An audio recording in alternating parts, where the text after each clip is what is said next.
भगवान भूत भावन भूतेश्वर भगवान शिव ओघड़ी दातार दयालु मेरा शंकर ने आज्ञा करी भगवान ब्रह्मदेव को कि ब्रह्मा जी मेरे स्वरूप का जो दर्शन कर रहे हो आधा पुरुष आधा नारी में बना हूं और मेरे स्वरूप का दर्शन कर कर आप एक कर्म करिए कि आप इस सृष्टि का निर्माण करो। और भगवान ब्रह्मा ने सृष्टि का निर्माण करने के लिए भगवान शंकर के अर्धनागरीश्वर स्वरूप का दर्शन किया। घर में मकान में भगवान शंकर का अर्धनारीश्वर का चित्र नहीं होना चाहिए। कहां पर? जम के बोलो, घर के अंदर, घर के अंदर। कुछ चित्र और कुछ वृक्ष हमारे यहां वर्णन किए गए हैं कि कौन सा चित्र घर में होना चाहिए, कौन सा वृक्ष घर में होना चाहिए। चित्र का भी प्रमाण कि चित्र कौन सा।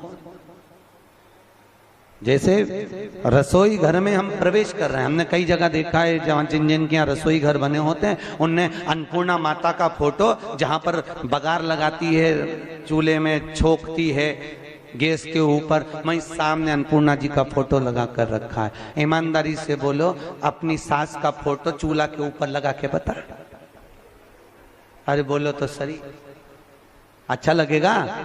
नहीं ना। अन्नपूर्णा का फोटो कहाँ होना चाहिए? शास्त्र कहता है अन्नपूर्णा मैया का जो चित्र है, अन्नपूर्णा मैया का जो चित्र है, अन्नपूर्णा मैया का जो फोटो है, वो जहां से अपन रसोई घर में प्रवेश करते हैं, प्रवेश करते समय अन्नपूर्णा माँ का चित्र उस सम्मुख में होना चाहिए। प्रवेश करते समय हम अन्नपूर्णा का दर्शन करके अंदर प्रवेश करें,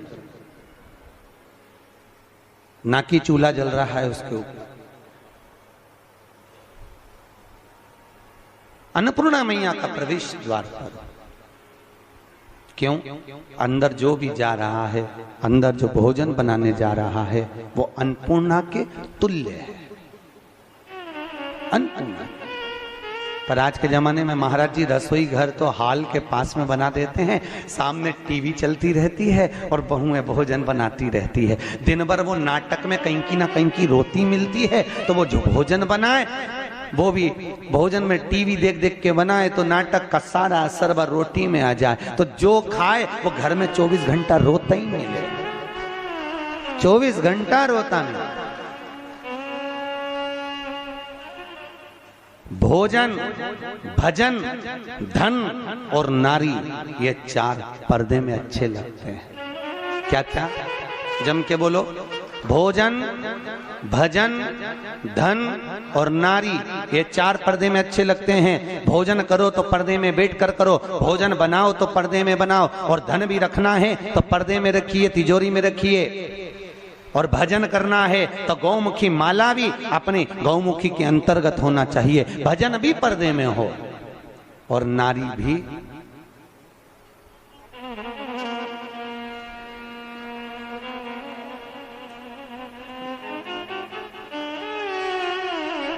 अब आज तीसरा दिन हो गया, बोलना नहीं पड़े जीजियों, हमारा क्या जाए, हम तो बोल देते हैं कि देखो ये सब चीजों का बड़ा प्रमाण है।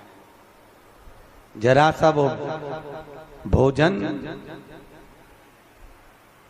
जरा सा भोजन, वो दुर्योधन ने कहा शकुनी मामा से, मामा मेरे इतने भाई मर रहे हैं और 5 पांडव नहीं मर रहे, अगर इनको मारना चाहे तो भीष्म पितामह 2 क्षण में मार दे। आखिर ये भीष्म पितामह को क्रोध क्यों नहीं आ रहा, इनको गुस्सा क्यों नहीं आ रहा? तो कहा इनको गुस्सा ना आने का कारण केवल इतना है क्योंकि भीष्म पितामह जब भोजन करने जाते हैं तो भोजन जो भीष्म पितामह करते हैं वो पर्दे में करते हैं। अगर भीष्म पितामह के भोजन पर चंडाल की दृष्टि पड़ जाए तो भीष्म पितामह को क्रोध आ जाए। तो मामा ये बताओ कि उस भीष्म पितामह के भोजन पर चंडाल की दृष्टि पड़ना है तो भीष्म पितामह तो एकांत में भोजन करते हैं, पर्दे में भोजन करते हैं, फिर मैं चंडाल कैसे भेजूं? इतने में शकुनी मामा ने कहा, भांजे तू चंडाल से कम है क्या, तेरी दृष्टि दे दे।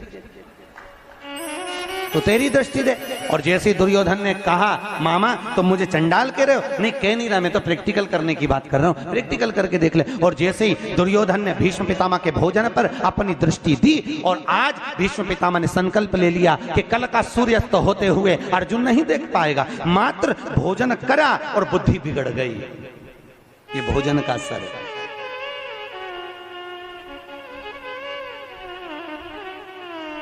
शादी में, पार्टी में पति और पत्नी जब शादी में, विवाह में जाते हैं तो या तो उन दोनों का झगड़ा जाते समय होता है या फिर आते समय होता है, जरूर होता है, पक्का है, बिल्कुल निश्चित। अगर अभी जाते समय अच्छे से जा रहे हैं दोनों स्माइल देते हुए, तो जब गाड़ी पे आएंगे तो वो आगे चलाता रहेगा और ये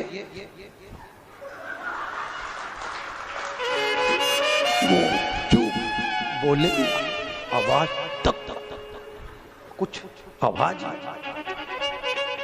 वो बोलेगा, अरे बोल तो हुआ क्या, बस तुमसे बोल दिया ना चुपचाप चलो।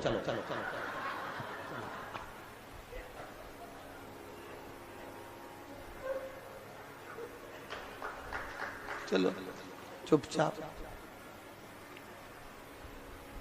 क्यों? अब कोई समझ तो पाया नहीं, कथा में समझ जाओ। भोजन का असर है,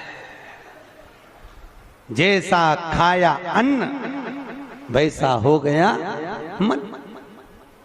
हमारे अग्रवाल जी द्वारा रोज कथा के बाद में प्रतिदिन शाम को भंडारा प्रसादी रखी जाती है। क्यों? क्योंकि जो भोजन बन रहा है उसमें यहाँ की कथा का पूरा प्रेशर पड़ रहा है और वो अन्न शुद्ध होता जाता है। तो जितना खाकर जाएंगे घर जाकर भी रात में भी सपने में शंकर जी नजर आएंगे, सपने में भी भोलेनाथ दिखेगा। और शादी पार्टी में से भोजन कर कर आओगे, अब रेंदो कथा पे चले, तो सपने में भी कुछ नहीं दिखना। भोजन का जैसा खाया अन्न वैसा हो गया मन। भोजन का बड़ा असर पड़ता। जैसा पिया पानी वैसी हो गई पानी, और जैसा पिया दूध वैसा बन गया बुद्धि। बुद्धि गाय से बनती है? दूध से। गौ माता का दूध पियोगे तो गाय जैसे निर्मल हो जाओगे, थैली का पियोगे तो थैली, डब्बा पियोगे तो डब्बा। तुम जैसा दुग्ध का पान कर रहे हो वैसी अपनी प्रवृत्ति बन रही है। भीष्म गीता के अंतर्गत भीष्म पितामह ने बाणों की सैया पर पड़े रहकर अर्जुन को ज्ञान उपदेश दिया। अर्जुन, 4 तरह का भोजन बेकार होता है। अर्जुन ने पूछा महाराज कौन कौन सा पितामह? पितामह ने कहा 4 तरह का भोजन बेकार है। पहला, अर्जुन, जिस भोजन की थाली को कोई लांग कर चले जाए वो नाली में पड़े हुए कीचड़ के बराबर है। दूसरे नंबर का भोजन, जिस भोजन की थाली में ठोकर लग गई वो कीचड़ के बराबर है। और तीसरे नंबर का भोजन, जिस भोजन की थाली में केश पड़ा हो, बाल पड़ा हो, वह दरिद्रता प्रदान करने वाला होता है। और चौथे नंबर का भोजन, अर्जुन सुन, पति और पत्नी अगर एक ही थाली में साथ बैठकर भोजन कर रहे हो तो वो मदिरा के बराबर होता है, मदिरा के तुल्य है। और अर्जुन, पति के जीवने के बाद अगर पत्नी उसी थाली में भोजन करती है तो वो चारों तीर्थों के मंदिर के प्रसाद से बड़ा महाप्रसाद बन जाता है। उस प्रसाद को वो ग्रहण करता। अब तुम्हें सास कितना समझाती है, बेटा साथ में बैठ के मत खाओ, पर तुम्हें बुरा लगता है। तुम्हें लगता है बताओ ये तो हमारा भला ही नहीं चाहती है, हमारा बुरा चाहता है। भैया वो क्यों कह रही है उसको मालूम है कि ये भोजन श्रेष्ठ नहीं होगा। हाँ, अगर दोनों को साथ बैठ के खाना है तो 2 थाली लगाओ, एक साथ बैठो, एक साथ खाओ, मना नहीं है। पर भोजन की एक थाली में दोनों को भोजन नहीं करना चाहिए।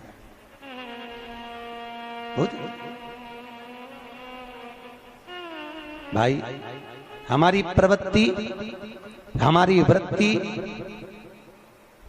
हमारा सुख, हमारा मन भजन, भोजन, धन और नारी पर्दे में श्रेष्ठ लगे। तो दोस्तों उम्मीद है आपको वीडियो अच्छी लगी होगी, तो वीडियो को लाइक करें, वीडियो को ज़्यादा से ज़्यादा शेयर करें और इसी प्रकार की वीडियो प्राप्त करने के लिए चैनल को सब्सक्राइब कर बगल में घंटी के बटन को जरूर दबाएं। ओम नमः शिवाय। हर हर महादेव।